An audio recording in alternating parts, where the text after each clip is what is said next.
c'est Sharky, on se retrouve aujourd'hui, on va parler de session, comment organiser une session et comment se mettre dans les meilleures conditions pour réaliser de bonnes sessions de jeu. Voilà, alors il faut savoir qu'une session, elle repose sur 4 piliers, donc à savoir le confort de jeu, donc vous comprendrez qu'il est plus intéressant de jouer sur un ordinateur que sur son téléphone portable en termes de confort, d'avoir un bon fauteuil plutôt que d'être dans son canapé ou encore pire dans son lit. C'est pas des conditions sérieuses pour faire une bonne session. Il faudra éviter aussi tout ce qui est les sources parasites. Donc, soit les gens qui sont chez vous, qui pourraient venir vous parler, faire la discussion, etc. Et tout ce qui est télé, radio, et tout ce qui va vous détourner en fait de votre objectif, c'est-à-dire faire votre session de jeu et être à 100% dedans. Voilà. Après, prévoyez-vous toujours une petite boisson à côté de vous, ça vous évitera de vous relever, etc., etc., et de perdre le fil de ce que vous êtes en train de faire.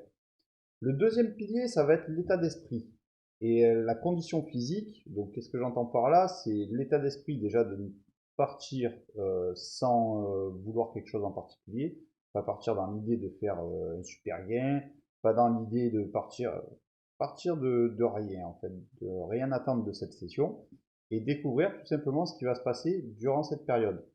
Et la bonne condition physique, c'est tout simplement d'éviter de jouer si vous avez mal à la tête, si vous n'avez pas envie.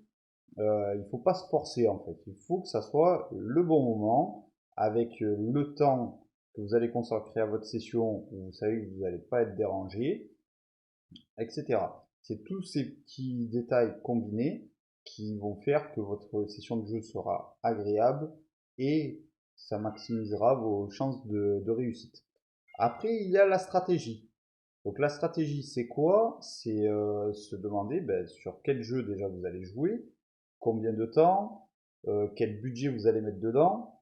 Donc calculez votre budget avant, voir si déjà dans la session c'est possible de faire tout ce que vous avez envie de faire. Et sinon, qu'est-ce que vous allez mettre en place pour pouvoir accéder à tout. Et donc le quatrième pilier, je l'ai déjà un petit peu dit, mais c'est le budget. Donc à ne pas confondre le budget et la bankroll. La bankroll, c'est le capital total que vous avez. Et le budget, c'est la somme que vous allez allouer à une session. Donc suivant les jeux, en fait, elle va varier du tout au tout. Donc je vais vous donner un petit exemple. Ça, je ferai une vidéo sur la bankroll et comment la gérer suivant les jeux. Donc par exemple, si vous jouez, on va dire aux machines à sous. Donc aux machines à sous, vous avez un capital, une bankroll donc totale de 100 euros. Il va falloir la diviser en 20. Donc vous aurez seulement 5 euros pour jouer aux machines à sous par session. Donc ce qui n'est pas énorme. Donc dans ces conditions-là, je vous conseille d'éviter les machines à sous. Voilà, il vaut mieux du coup essayer de monter un petit peu ce budget pour pouvoir jouer avec des sommes un petit peu plus intéressantes. Avec la même bankroll, par exemple si vous avez 100 euros, et que vous allez jouer à la roulette. Alors vous allez jouer à la roulette, du coup vous aurez 10 euros de budget pour une session. Voilà, si vous jouez au poker, vous aurez seulement 1 euro pour jouer si vous lancez un tournoi, etc. Donc en fait voilà, tout dépend en fait le jeu auquel vous allez jouer. C'est pour ça que, comme je vous l'ai souvent dit, tous les jeux ne sont pas compatibles à toutes les bankrolls, comme tous les joueurs ne sont pas compatibles avec tous les jeux. Voilà, c'est le même principe. Alors après vous allez arriver donc à vous dire quelle session je vais faire. Donc ça il y a trois formes de session en gros. Vous allez la délimiter soit par la durée, vous allez vous dire je vais jouer 1 heure. Donc là, à la fin de l'heure, vous ferez les comptes, vous verrez si vous êtes en plus, en moins, etc. Après, il y a avec le budget. Donc c'est se dire, soit je fais plus, soit je fais moins, mais je passe tout le budget que j'attribue à la session. Donc celle-là, elle est un petit peu dangereuse parce que du coup, c'est soit tout, soit rien. Donc celle-là, il faut la combiner avec une durée, parce que sinon elle peut être interminable et à la fin elle finira dans tous les cas pas à votre avantage, étant donné que le casino sera toujours gagnant sur le long terme, et surtout si vous y restez longtemps. Et la troisième, alors celle-là elle est vraiment réservée à un certain type de joueur qui est déjà très très averti et qui a déjà une gestion de bankroll qui est déjà très poussée. Donc celle-là je la déconseille pour les nouveaux joueurs et joueurs qui en apprentissage. c'est ce que j'ai baptisé, moi, la session improvisée. Donc, c'est-à-dire, on arrive avec son budget, on choisit un jeu, on commence à jouer, ça marche bien ou ça marche pas, on peut changer de jeu, etc. Et réussir à monter nos paliers, mais sans avoir prévu au préalable les jeux auxquels on allait jouer. Donc ça, ben, c'est toujours pareil, ça dépend en fait du niveau de chaque personne en fait, et de sa gestion de bankroll. C'est ça qui est déterminant quand on utilise cette méthode-là, c'est celle qui est déterminante. Donc vous pourrez voir ben, ça sur les streams par exemple. Les gens qui streament leur session de jeu sur Twitch, etc. Je vous donnerai quelques noms quand je ferai une vidéo sur eux. Mais voilà, mais après il faut savoir que ben, c'est comme si vous regardez dans le football, vous avez Cristiano Ronaldo, et puis vous qui jouez dans le club de foot de votre village. La différence qu'il y a entre les deux, je pense que ben, il y a le travail déjà dans un premier temps, et puis après ben, il se combine le talent, la réussite, etc.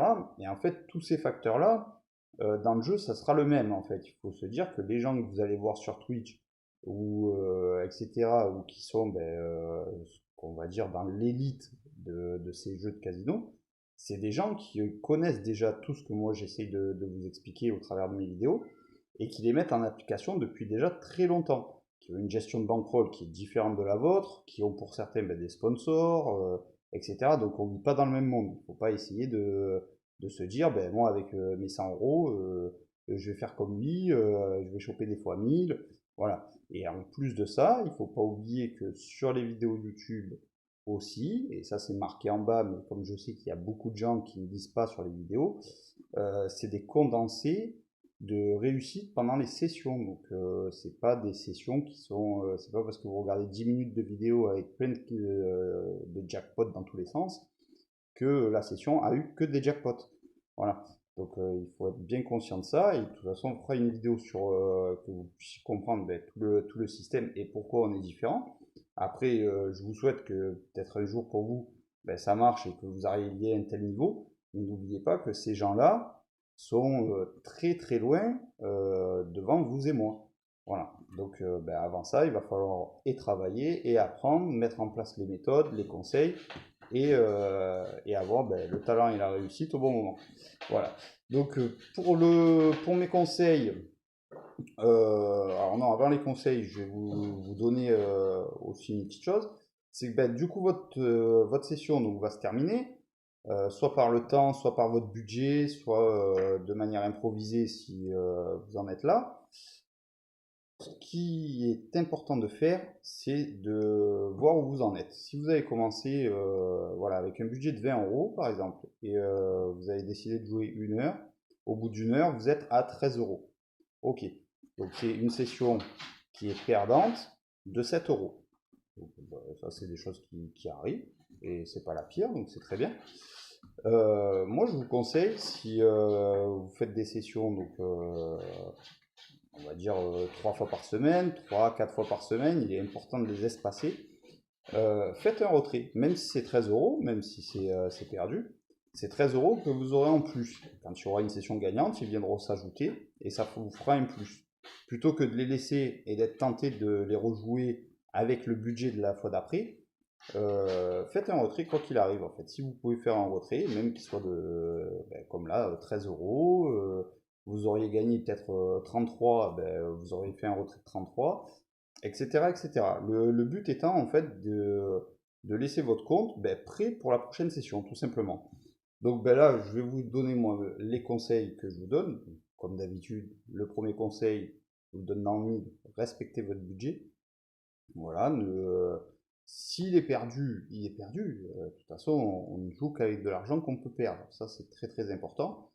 Après, ce que je préconise, c'est de jouer avec des cartes prépayées. Alors ça, je l'ai déjà dit. Pourquoi? Parce que la carte prépayée, quand vous l'aurez achetée à 16 heures en sortant du travail ou autre, vous l'aurez achetée au bureau de tabac, vous allez faire votre session à 20 heures. Si vous perdez la carte qui représente votre budget pour la session, ben, elle sera perdue et puis ça sera réglé, quoi. Il n'y aura pas de tentation de remettre un petit peu la carte bleue, etc., etc. Donc les cartes prépayées sont très bien pour ça, pour une gestion de compte qui sont une très bonne méthode. Après, n'oubliez pas aussi que le jeu n'a pas de mémoire. C'est pas parce qu'un jeu, la veille, ben, il vous a pas donné ce que vous vouliez, que le lendemain, vous avez beau parler à votre ordinateur, il ne se rappellera pas de vous. Donc ne vous acharnez pas sur une machine à sous ou autre. Voilà, et voilà, c'est des mathématiques. Donc ben, si c'est votre moment, vous êtes au bon endroit au bon moment, ben, c'est très bien. Sinon, ben, il faudra attendre votre tour. Espacer vos sessions, très important. Donc évitez de faire une session tous les soirs, etc. Surtout si vous débutez. Voilà, si vous débutez, essayez de faire deux trois sessions par semaine, etc. Mais essayez de garder un espace. Voilà, il ne faut pas que ça devienne complètement votre seule préoccupation de la journée, savoir quand c'est que vous allez aller jouer. Voilà. Et surtout, n'hésitez pas, si vous avez une série de plusieurs sessions perdantes, donc, moi généralement, quand ça m'arrive, parce que ça arrive à tout le monde, d'avoir 4, 5, 6 sessions perdantes, dites-vous que l'état d'esprit n'est pas là, le jeu était là avant vous et il sera là après vous, donc il n'y a pas de panique. Vous faites un petit arrêt, de toute façon ben, c'est de l'argent que vous avez considéré comme perdu et de l'argent dont vous n'avez pas besoin. Donc si vous faites une session, pendant une semaine vous faites une session, il ne se passera rien, hein, c'est pas bien grave. Par contre vous aurez eu le temps de vous ressourcer, de vous remettre dans un bon état d'esprit, un bon move, et vous serez plus fort pour attaquer vos sessions plus tard. Voilà. Et donc, ben, faites un retrait si c'est possible, même si c'est un retrait sur une session perdante. Vous êtes parti de 20 euros, vous avez 13 euros à la fin de votre session. Prenez ces 13 euros. Ces 13 euros qui seront en plus tard, ou etc. Mais ces 13 euros que vous aurez récupérés. Au final, vous aurez fait une session qui vous aura coûté 7 euros. Voilà, le prix de, je sais pas moi, un sandwich et une canette. Donc voilà, il n'y a rien de grave. Il vaudra mieux récupérer les 13 euros que de les laisser traîner sur le compte et la fois d'après se dire ben, j'avais commencé à 20, mais bon, il me restait 13, ben, je vais recommencer à 33. Ça, c'est pas une trop bonne méthode. Parce qu'après, si vous avez une série, comme je vous ai dit, de 5 ou 6 sessions perdantes, ben là, par exemple, si sur les 6 sessions perdantes, il y en a 3 où vous avez récupéré ben, entre 10 et 15 euros, par exemple, on va prendre 10 euros pour le calcul, il y en a 3 où vous avez récupéré 30, ben, ça vous fait 30 euros de récupérer. Voilà. Donc, ben, c'est toujours mieux de les avoir que de les avoir perdus. Voilà, ça sera tout pour cette vidéo. Je reviendrai pour vous faire une vidéo bien plus complète sur la gestion de bankroll qui viendra ben, compléter justement celle-ci. Et une aussi très importante pour savoir quel joueur vous êtes. Voilà, quel style de joueur vous êtes et ben, comment faire pour vous sortir de tout ça et vous faire progresser.